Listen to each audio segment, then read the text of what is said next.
Lakers play the Warriors, by the way, tonight, which should be a fascinating game. And the 2 seed is still, in theory, within reach because they will play each other. The Lakers will play the Rockets, so they'll get a chance to try and make a move there. This obviously is a compelling story for a million different reasons, Shams, as we see the Lakers trying to make their moves here and how this all is going to wind up in the standings in the first-round matchups. Greeny, my biggest concern with the Lakers was their front court depth, and that's Jackson Hayes. That at the trade deadline, that was the issue, and that's something that the Lakers themselves acknowledged. Like, we have a gaping hole. Rob Pelinka makes the trade for Mark Williams. They rescind it. They don't get Mark Williams. But Jackson Hayes, like the way he's played the second half of the season, I look at it, that's the Luka Doncic effect to me. The way he makes guys around him better, especially big men, that's a massive, I think, sign for them. Positive sign. But where's that depth coming into play? Watch all that Derek Lively film. Just do what he's doing, right? So if you, Marcus, were going to bet that, I don't even know where you live, but wherever your palatial estate is, if you were going to bet it on one team to come out of the Western Conference this year, which one would you pick? I'm going to stay with the Lakers. I have to go with Luka. Pick the Lakers. I'm going to stay with the Lakers. Luka Doncic, what he done last year, right? Kyrie was a big part of that team, but Luka Doncic basically put Dallas on his back and carried them to the finals, right? He, like we talk about the big guys, he made them good.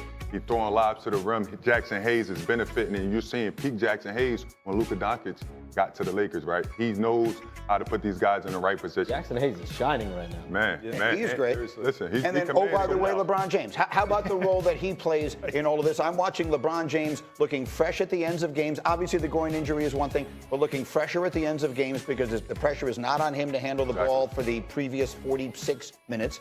And defending all 5 positions when they need him to, doing things even at the age of 40 that very few players in history could do. We're seeing a guy that LeBron James can get off the ball, like you said earlier, and Luka Doncic can control the game. He can get in transition, he can post up, he can switch, right? You could play him a little bit at the 5 and spread the floor and leave it open. LeBron James has a chance now to see the game in different ways and have the highest IQ, if not the highest IQ in the NBA, to be able to put himself in these positions with a guy like Luka Doncic controlling the ball, along with AR. He's playing really well, 20 points a game. He's going to have the 3rd best defender guarding him. So, listen, the floor will be wide open, and then it'll just be interesting to see how we get. Austin Reeves has gotten so good so quickly that all of a sudden he's just known by his initials. AR. I remember when he was Austin Reeves. Yeah. Now all of a sudden he's he just earned AR. that. He earned it. But in first reference, he's now that, right? Everybody knows what you're talking about. Exactly. I'm also fascinated real quick to see J.J. Redick in a playoff series because he's starting to show us some strategic moves that he has in certain matchups during the regular season that he's taken a little extra serious. We have seen him come up with some game plans that are going to make some series. I don't even think he's got started yet. Yeah. Austin Reeves, J.J. Redick, very, very true golf buddies. Yeah. And that has carried over to the basketball court. Yeah, that's exactly right. I tell you, the one thing about J.J. taking this job, it's a lot harder to get him to get a tee time. It used to be a lot easier when they can align their schedules, though. They can figure it out a lot easier. Yeah, yes, I don't have quite that. I slept in New York Knicks number 10 footy pajamas. Remember the pajamas that had little feet on them? Like, you know, remember those? Yeah. I did. New York Knicks number 10. Yeah, I wore those up until I was like 25. I slept in those, and because he was my favorite player ever when I was growing up. So I thought that was funnier than that. Okay, let's show the Knick highlight from last night. Knicks and Cavs. Work with me here, guys. Karl-Anthony Towns of the Knicks ashamed of you. visiting Cleveland. Everyone ashamed of me. Mid-third quarter, Karl-Anthony Towns. He had 25 and 13. Few possessions later, though, Allen, it would be Donovan Mitchell taking the game over. And he did because OG Anunoby got into foul trouble and he couldn't guard him anymore. And that's exactly what Donovan Mitchell wanted because he couldn't get anything going early. But man, did he get it going late. Yeah, he had 9 points in the third quarter. The Cavs turning a deficit into a lead, and he nails the step back 2 there. The Cavs a 6-point lead going into the fourth quarter, and then more from Mitchell in that fourth as the Knicks continue to struggle against the top teams in the East. It has been, the issue has been for them the depth, because when you get to the bench, you can't match up. Cleveland's got a great bench, even without Ty Jerome. They just bring in guys. DeAndre Hunter, impact player that they picked up. That depth is going to be tough to match up with in a playoff. 27 for Mitchell last night as the Cavaliers get the win. So to point it out, the Knicks are now 0-6 against the Cavs and Celtics this year. They've lost those games by an average of 21 points. 4 of their 5 worst losses this season have come to Cleveland and Boston. And the bad news, look, the Knicks are having a very good year, but the bad news is it's Cleveland and Boston they're going to have to deal with if they're going to do anything substantial this year in the reverse order. They would get Boston in the second round. That's just the way this thing is going to line up if both those teams get out of there. And you have concerns about the Knicks, and what are they? First of all, if they match up with Boston or Cavaliers, it's a nightmare, right? They don't have enough depth. I'm a big Knicks fan, but I do not trust anybody that's coming off the bench. This is a 5-man team, right? You're going into the playoff with 5 guys that you trust. Who has confidence? Who's been there before that's coming off the bench? Who can step in if an injury does happen? Well, the one good news for that is that Tom Thibodeau never brings anybody off the bench. I remember the playoffs of last year, like all those guys were playing like 42, 43, 46, 48 minutes, so it may not matter. But that brings up a question that a lot of people in New York ask, which is, does he play these guys too much in the regular season? One of the players came out and said it. Yes, Bridges said it. Earlier in the season, right? Yes. It's not that it's from game 1 to game 82. Where is the in-between? When are you resting these guys to get ready? Because as a basketball player, as a guy that's been in the playoffs, the level goes up another notch. Do these guys have enough injuries? If somebody go down, who comes in that he has confidence, that actually have confidence in their self?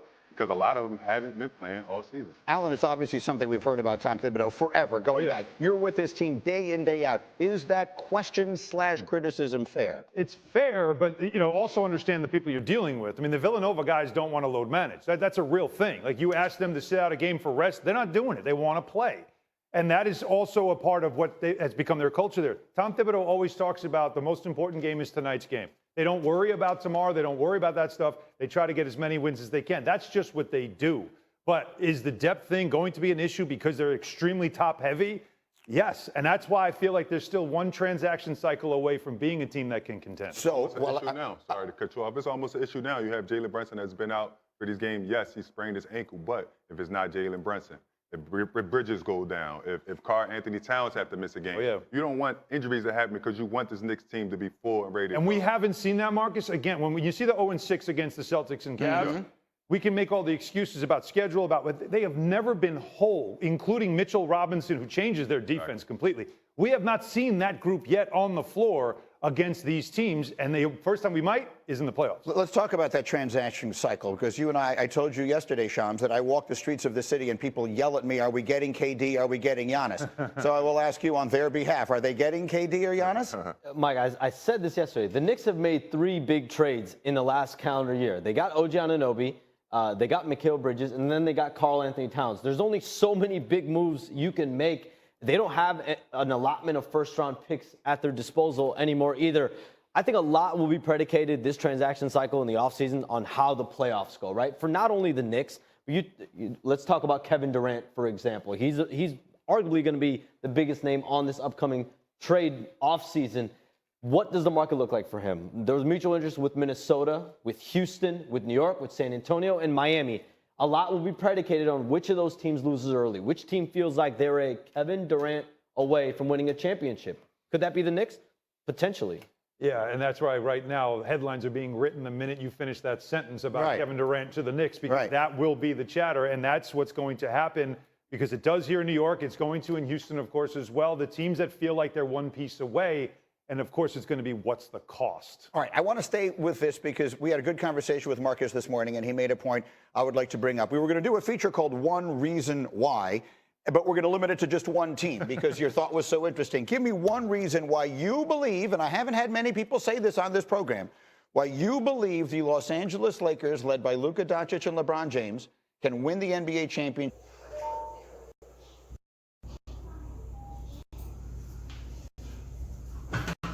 Xin chào tất cả các bạn đã quay trở lại với kênh của mình. Ngày hôm nay mình sẽ tiếp tục hướng dẫn các bạn về tượng. Tượng hôm nay của mình sẽ có tiêu đề là mì cay. Các bạn hôm nay tượng của mình sẽ có tiêu đề là mì trộn. Bây giờ mình bắt đầu thôi nhá.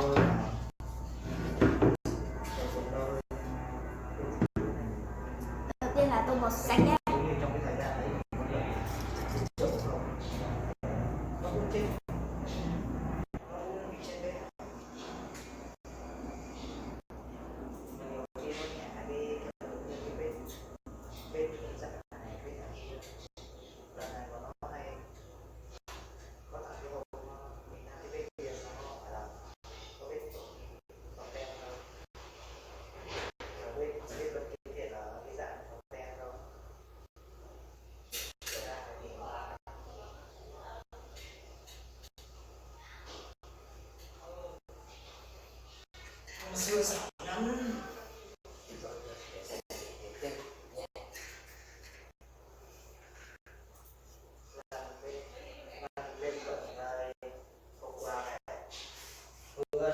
được, tại ở vòng trước đã giỏi, tại vì mới không được phải thế. Người ta tô màu xanh nha.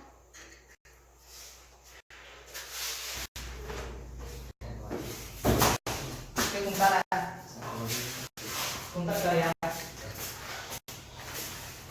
Đi để cây làm gì cho nó tối điện?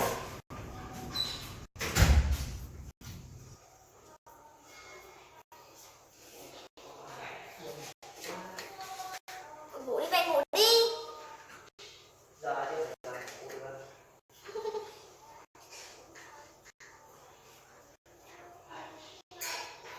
Ít thôi, không ngủ quen quá.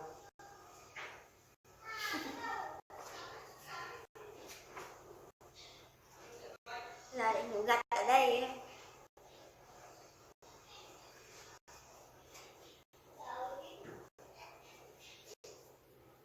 Các bạn hãy màu xanh nha.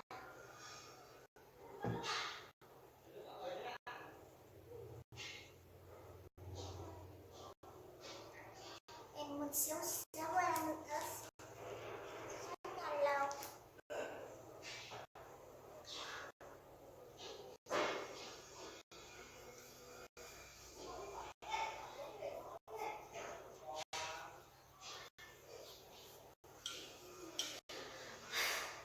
Em ở mấy hôm nay em cứ bị chơi điên. Không biết tại sao.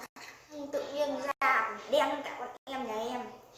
Xong em mới lên mạng em tra cái thuốc em đang dùng. Da nó, cái thuốc nó siêu bắt lán. Hết rồi, lúc này bị chơi điên.